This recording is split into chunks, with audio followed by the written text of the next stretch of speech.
বেঁচে থাকার রসদটা কোথায় পাবে? তাকে যে বিষয় সম্পত্তি উত্তরাধিকার দিয়ে যাব, সেই উত্তরাধিকারটা রক্ষা করার জন্য যে বিদ্যাটা দরকার, জ্ঞানটা দরকার, বোধটা দরকার, বিবেচনাটা দরকার, সেটা কোথা থেকে আসে? তাহলে তো সবই সে ধ্বংস করে ফেলে, উড়িয়ে দেবে। অথবা টাকা ছাপার যন্ত্র, নিজেকে টাকা ছাপার যন্ত্র বানিয়ে ফেলবে। মানুষ তো আর মেশিন নয়, এটিএম মেশিন নয়।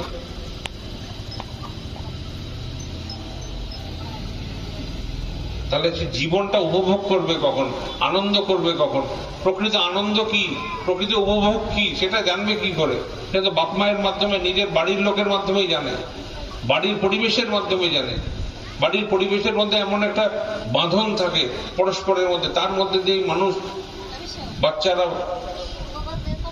পরিপুষ্ট হয়, বাচ্চারা শেখে।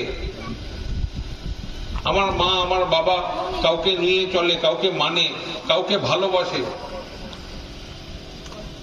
কাউকে ভক্তি করে, কাউকে শ্রদ্ধা করে, সেগুলো দেখে আমিও শিখি আমার মা বাবার মতো আমাকে হতে হবে।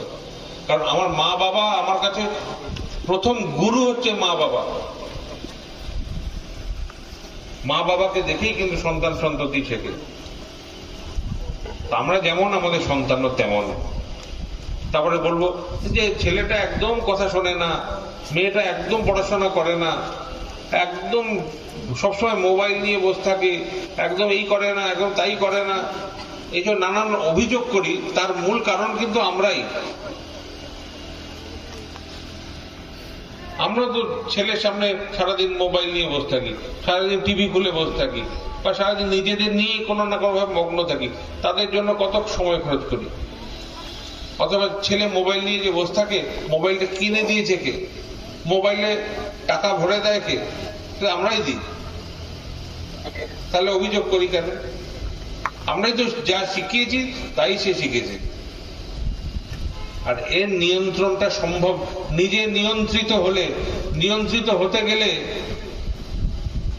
একটা মানদণ্ড লাগে, একটা আদর্শ লাগে।